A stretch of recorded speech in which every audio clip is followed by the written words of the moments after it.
The evening sky stretched endlessly above the Land of Ooo, painted in muted purples and deep rose gold.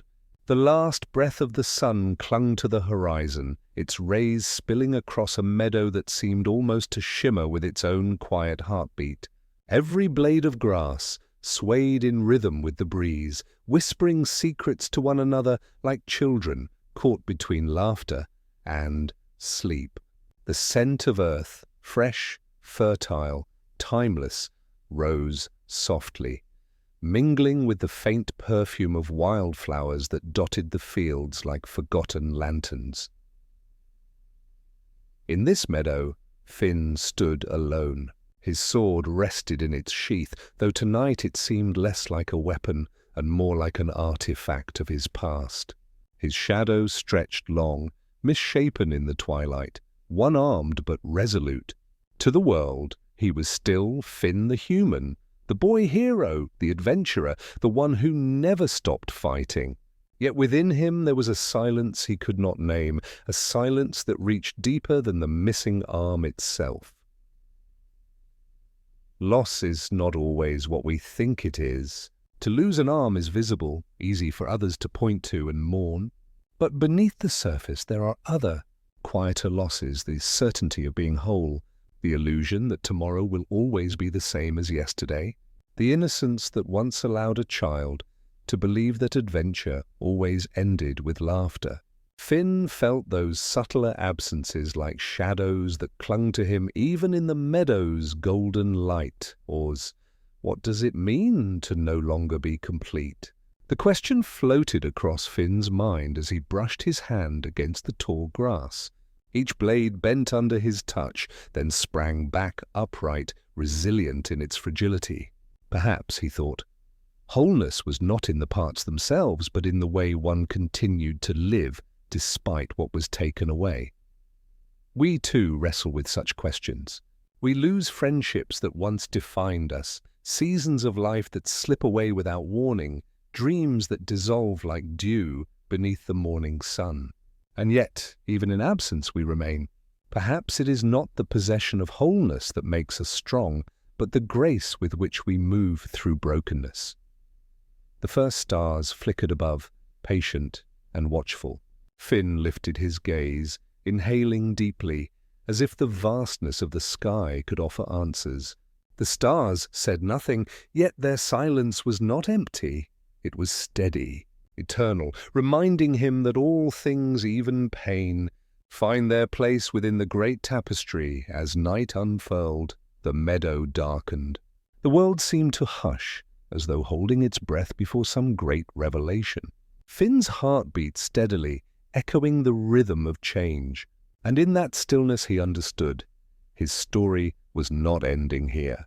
It was only deepening. The path ahead would not be easy, but it would be meaningful. And so he stepped forward into the darkness, leaving the meadow behind, carrying with him not just the weight of his missing arm, but the promise of wisdom waiting to be uncovered. Thus begins our journey, not only into Finn's story, but into our own reflections. For loss is the language of being human, and through it we may yet discover the quiet truth of who we are becoming. The night deepened as Finn walked. Above him, the stars glimmered in their infinite constellations, each one a memory etched into the sky. The air grew cooler, scented with pine and damp earth, and the sounds of the meadow gave way to the hushed whisper of a forest nearby. Somewhere in the distance, an owl called, its voice a soft lament echoing through the stillness. Finn lifted his remaining arm, flexing his fingers against the night air. It still startled him at times, that sensation of absence. In dreams, he felt the missing limb as though it were still there, strong and steady, able to grasp, to reach, to fight. Waking was always the moment of recognition, the moment of remembering. The arm was gone. The echo remained. What is an arm, truly? A piece of flesh, a tool for survival? Or is it something more, a symbol of touch, of strength, of connection between the inner self and the outer world? For Finn, the arm had once been simply part of him, unquestioned. Now its absence was a mirror in which he was forced to look deeper. Oz. We live much of our lives without noticing the things we hold until they are gone. The sound of a friend's laughter, the warmth of a familiar room, the certainty of youth, all seem eternal until one day they are no longer there. And when they vanish, we are left not only with the ache of absence, but with a strange gift, the chance to see what they truly meant.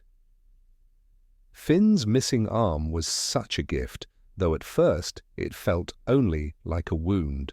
It taught him the truth of impermanence. Nothing, no matter how solid, was promised forever.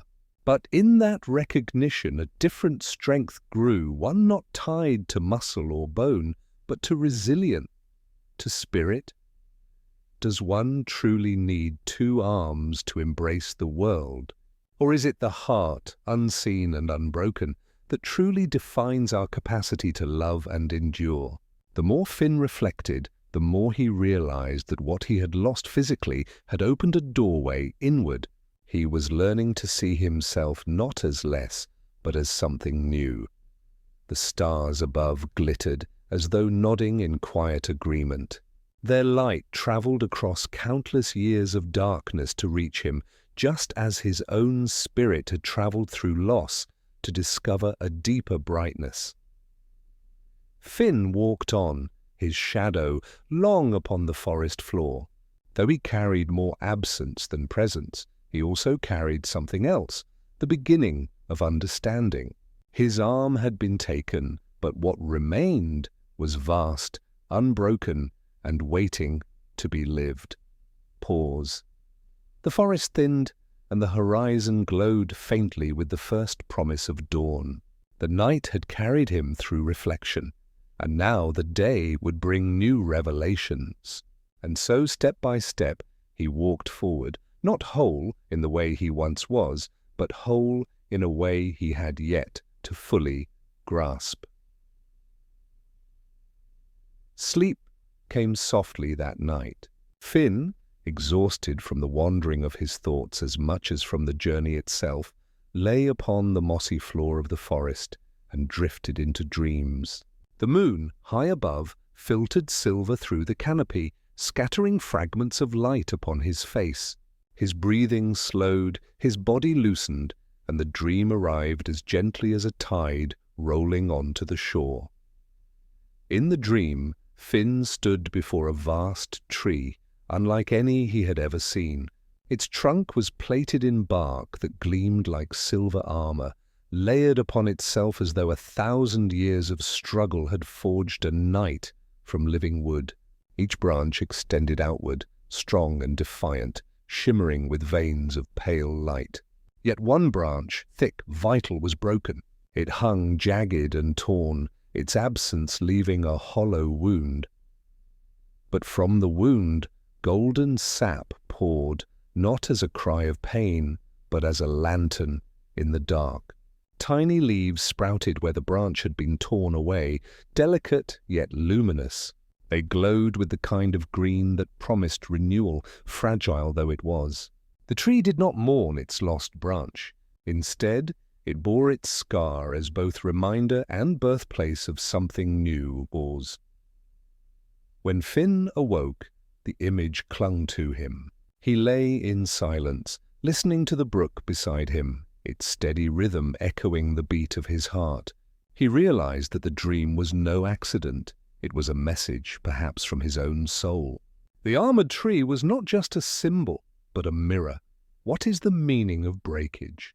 We are taught to see loss as subtraction, as something taken away. But the tree showed a different truth. That loss may also be the birthplace of transformation. A broken limb becomes a doorway for golden sap to flow, for tender leaves to unfurl. Without the wound, the new life would never have appeared. Perhaps this is the secret of all wounds. They are not only endings, but openings. Finn's missing arm was not a void, but a hollow space through which strength unseen could emerge, courage not tied to muscle, compassion not tied to touch, a will that extended beyond the body into the very core of being. We too dream of armored trees, though we may not recognize them. Each of us bears scars, losses, heartbreaks, failures. We carry broken branches where once there was wholeness, but if we look closely, if we tend the hollow with patience, we may find that something luminous grows there too. Finn rose slowly from his resting place, the dream still pulsing through him. He touched the stump of his arm, not in anger, but with a quiet reverence. It was no longer only a mark of what was gone. It was also the soil in which something unseen was already taking root. The brook gurgled as if in agreement, carrying water onward to places unseen. Finn followed its sound, feeling lighter than before, though nothing outward had changed. The lesson of the armored tree stayed with him. To lose was not to be diminished, but to be rewritten, to become something new. A pause. The path ahead shimmered with possibility, and Finn stepped into it with a heart both heavier and lighter at once. By morning the forest had grown denser, a living cathedral of towering trunks and arching branches. The air carried the deep scent of moss and bark, heavy with dew. Shafts of light fell between the leaves, illuminating dust motes that swirled like tiny galaxies. Finn walked slowly, each step stirring echoes that seemed to belong not only to the forest, but to his own heart. Memory weighed upon him here, as though the forest itself carried his past within its roots. He remembered battles fought on fields like these, laughter echoing in glades, and songs sung beneath starlight with companions who now seemed distant. Each step forward was tethered to a step behind, invisible threads pulling him into reflection. What is memory? Is it a lantern lighting our way, or a stone tied to our ankles? Perhaps both. Finn felt it as both, an anchor and a guide. He could not escape the images of Jake's grin, Princess Bubblegum's sharp mind, the Ice King's fractured sorrow. These figures rose from the soil of memory like spectres, not to haunt him, but to remind him of the story that had shaped his steps. Memory is strange in its truth. We believe we remember as things were, yet every recollection reshapes the past. Did Jake truly laugh in that exact way? Did the light fall across the Candy Kingdom's towers precisely as he recalls? Or has time softened the edges, polishing them into something gentler, more mythic? Memory may not be accurate, but it is real in its effect. It sculpts who we are, even if it distorts what was. The weight of memory pressed upon Finn, but it did not crush him. Instead, it strengthened him, as the weighted pack strengthens the traveler's stride. The more he carried, the more he became. Each memory was a scar, but also a star, bright points guiding him forward, even as they reminded him of darkness left behind. We too are travelers of memory. We carry the laughter of those who are no longer here, the voices of those who once spoke our names, the warmth of places we can never return to. These things ache, but they also nourish us. Without memory, we are rootless, unanchored. With memory, we are heavy, but also rich.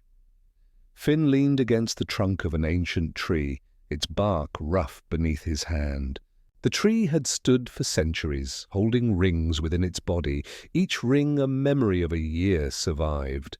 Its strength came not from forgetting, but from remembering.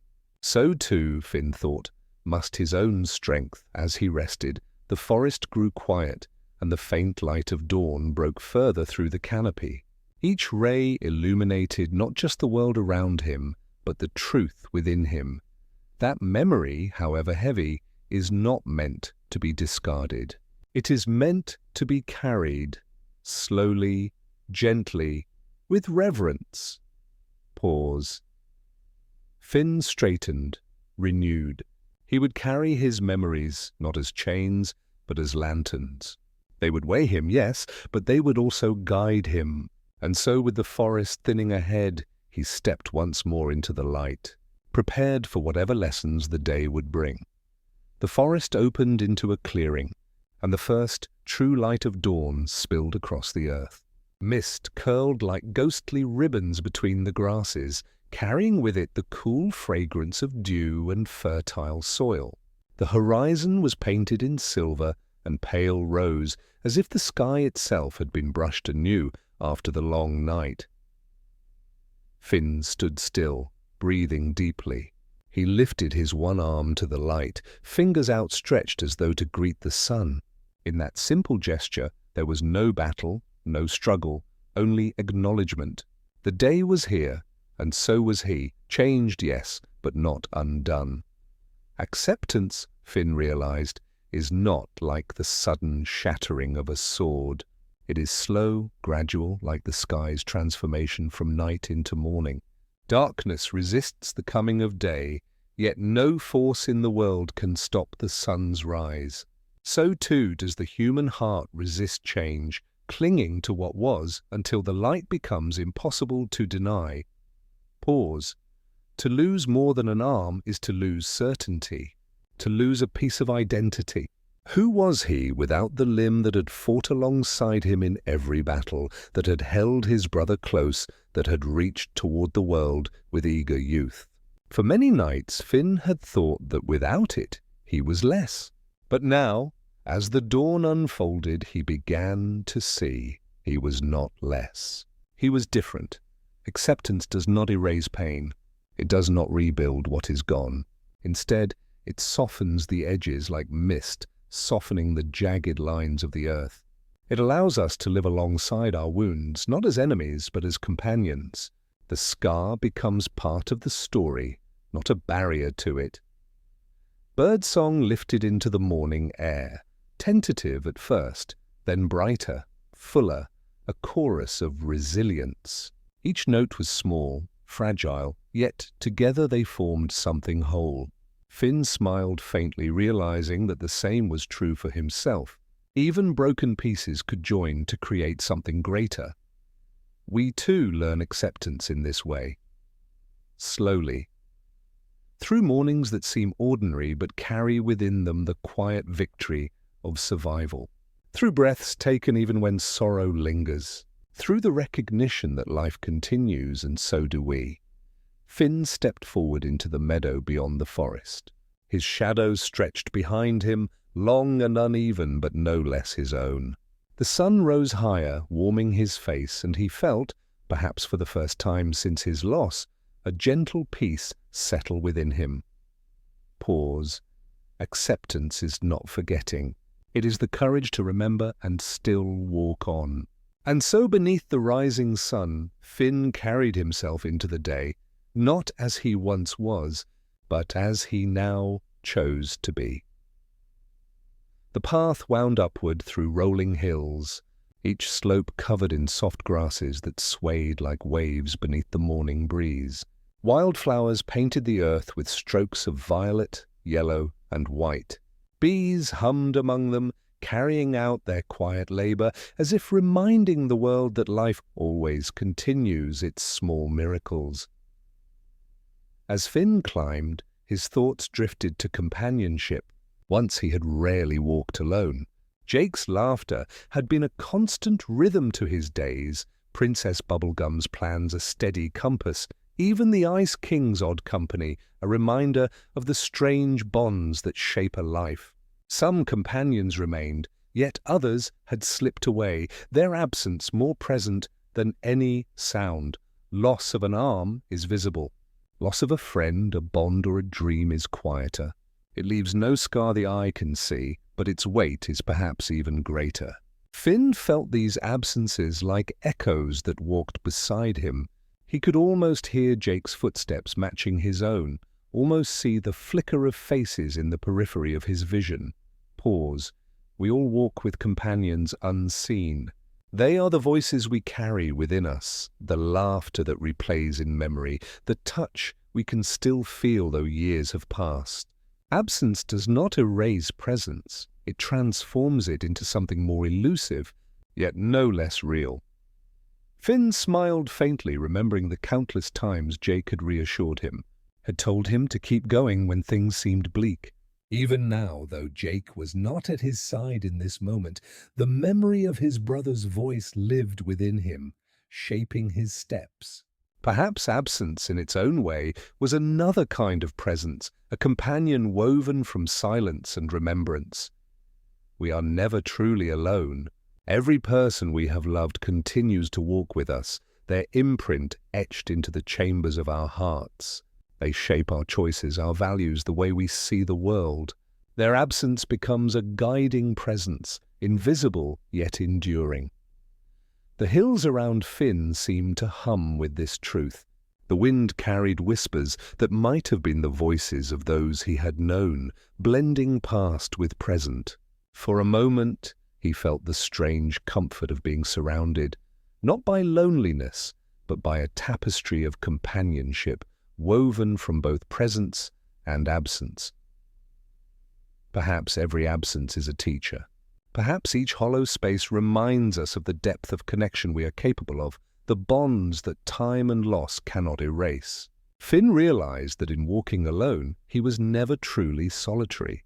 Each step was guided by those who had shaped him, whether they walked beside him in flesh or only in memories. Of course, the hills opened into a broad valley, sunlight spilling across it like a blessing.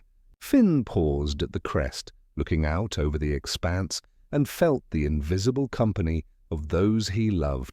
Absence had not abandoned him. It had become a companion of its own. And with that recognition, the journey ahead seemed less lonely, more complete. The valley stretched wide before Finn, and at its heart ran a river. It shimmered beneath the midday sun, its surface a mirror of sky and drifting clouds. The air smelled of water and stone, cool and ancient, as though the river itself had been flowing since time first began. Birds dipped their wings into its surface, sending ripples outward that vanished almost as quickly as they formed. Finn knelt at the riverbank, the grass cool beneath his knees. He cupped his hand, dipped it into the current, and brought the water to his lips. It tasted clean, almost sweet, yet with a hint of earthiness that spoke of the countless miles it had travelled. The river, he realized, was not only water. It was a lesson, a mirror of what life itself is. Always flowing, never still. It carried away leaves, twigs, fragments of stone, things once held upon its banks, but now surrendered to the current. Loss, Finn thought, is like this river. To lose something is to watch it slip from your grasp, carried onward by the flow of time beyond reach. You may cry out, you may try to hold it, but the river does not pause. It knows only how to move forward. And yet, the river also gives. For even as it carries things away, it brings new waters, fresh and alive, to the banks it touches. Who are we, if not rivers ourselves? Each day something leaves us, youth, dreams, illusions, and each day something arrives, wisdom, resilience, the strength to endure. We are never the same person twice. Finn knew this now. He was not the boy he had been when he first wielded a sword, nor the same boy who once laughed endlessly at Jake's side.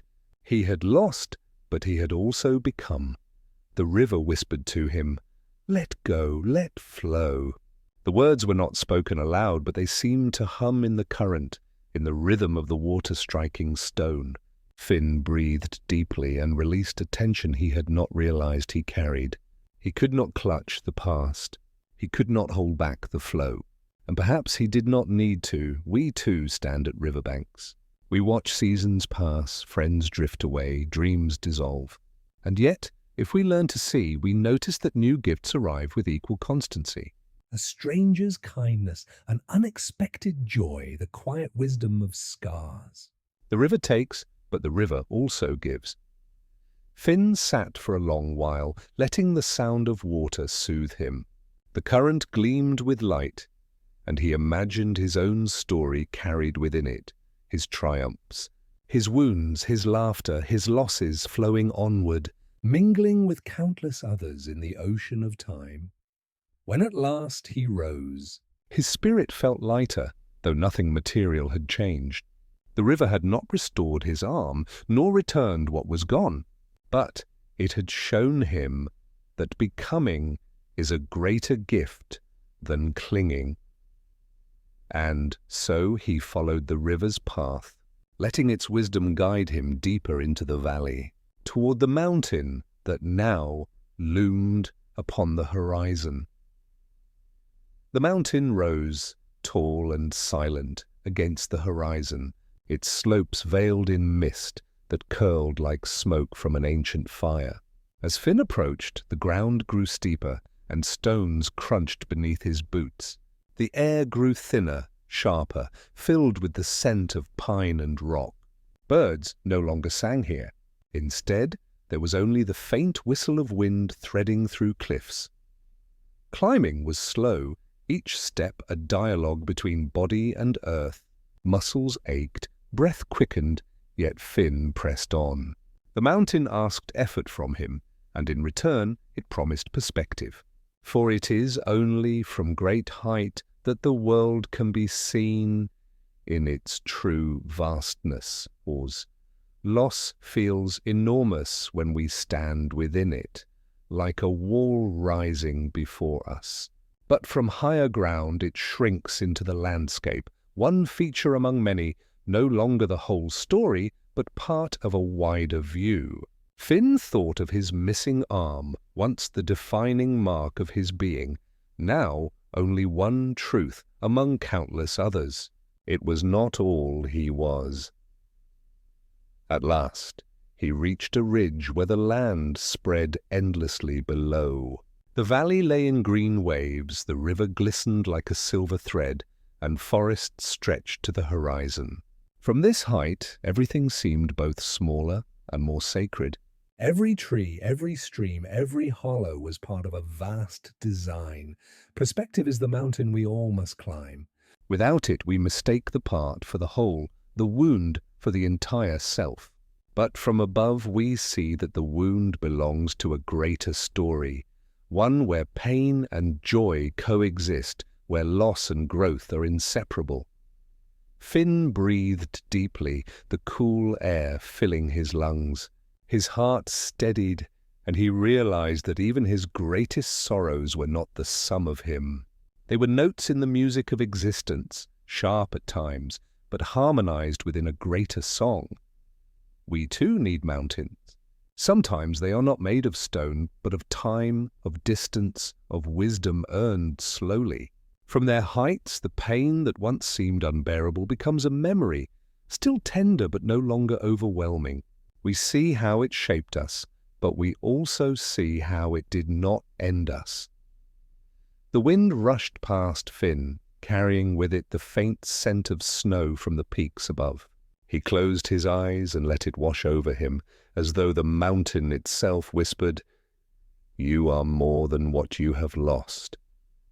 When he opened them again, the horizon stretched vast and eternal, and the burden within him felt lighter. He began his descent, carrying with him not only the ache of loss, but the clarity of perspective. The path downward led into evening. Stars would soon return, and with them, new lessons. The mountain faded into the distance behind him, its peak swallowed slowly by clouds. Finn descended into a vast forest, where twilight painted the trees in deep shades of violet and silver. The air here was different, thick with the fragrance of pine and damp earth, layered with something older, something almost sweet.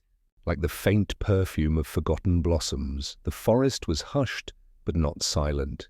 Each step Finn took stirred the ground, crunching leaves and snapping twigs, while unseen creatures rustled softly in the underbrush. Fireflies began to rise as the light waned, scattering sparks of gold in the air, drifting like memories made visible. Finn paused, placing his hand upon the bark of an ancient oak. Its trunk was wide, scarred with age, yet still alive, still reaching upward. He closed his eyes, feeling the roughness beneath his palm, and for a moment his thoughts drifted backward. He saw himself as a boy, running wild through meadows, sword too large for his hands. He saw Jake beside him, laughing, stretching, carrying him across fields of adventure. He saw friends long gone, moments of joy too fleeting, battles fought, songs sung, tears shed. The forest of memory had awakened. Every tree seemed to whisper a fragment of the past, every branch a reminder of something once lived. Pause.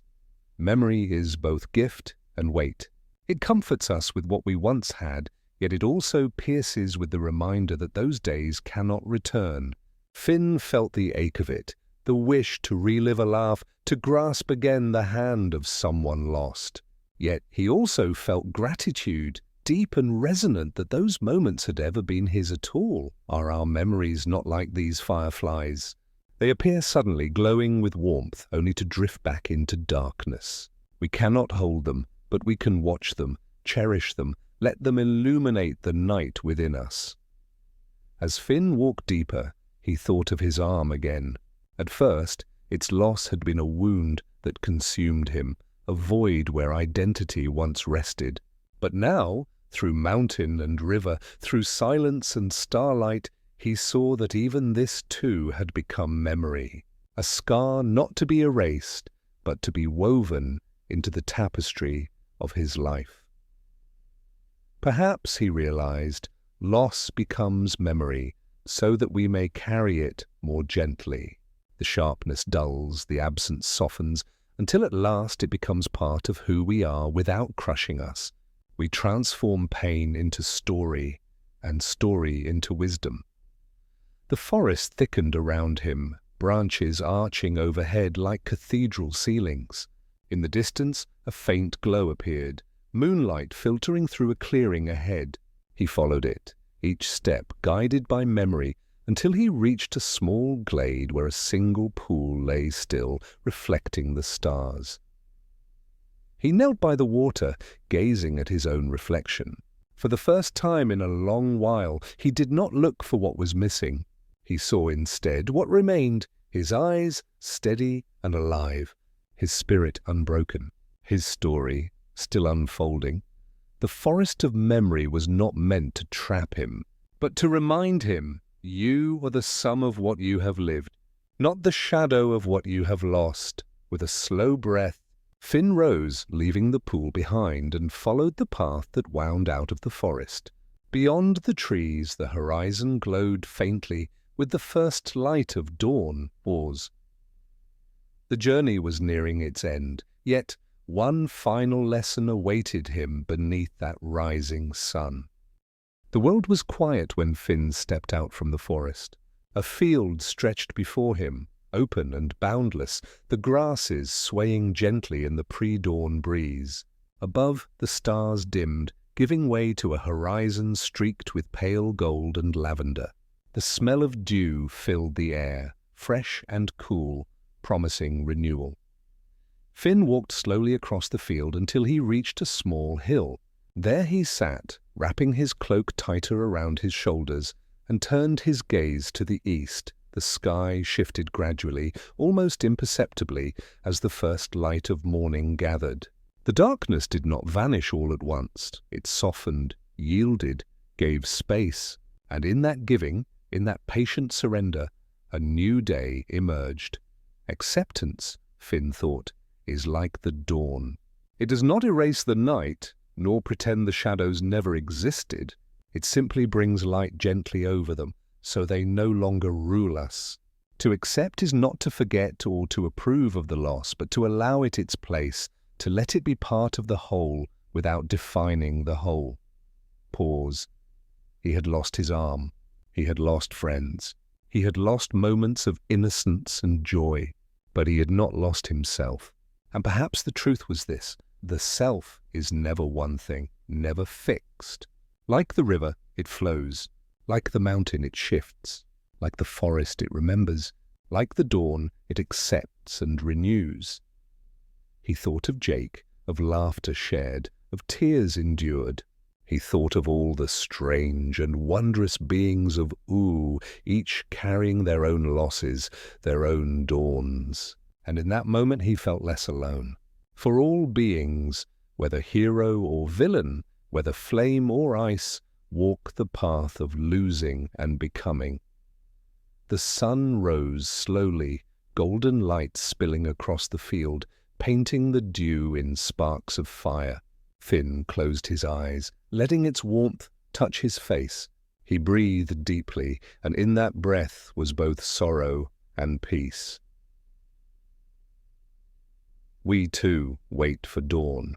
We too must learn to accept what cannot be undone. And when we do, we find not that our losses vanish, but that they transform.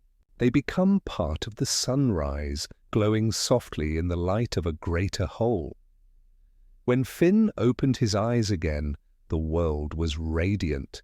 A new day had begun, and though the ache of yesterday lingered, it no longer bound him. He stood, feeling the strength of the earth beneath his feet, and walked forward into the morning, oars. His journey through loss had not ended with restoration, but with something quieter, perhaps greater, the peace of acceptance. And so the story closes, not with a battle, nor with a triumph carved in stone, but with a sunrise, a reminder that endings are but beginnings in disguise. Finn's journey was not about regaining what was lost, but about learning the deeper truth of all things, that we are not defined by what slips from us, but by how we carry what remains. His missing arm, his scars, his memories, they became part of him, not chains, but threads in a larger tapestry. So too for us. We all lose. We all grieve. Yet in the gentle unfolding of time, we discover rivers that teach us to flow, mountains that gift us perspective, forests that cradle our memories, and dawns that awaken acceptance. If you close your eyes now, perhaps you can feel it, the cool hush of night fading into the warmth of a new day. Let it remind you that whatever you have lost, you are still whole, that you are becoming always. Rest now, dream gently, and let the dawn within you rise.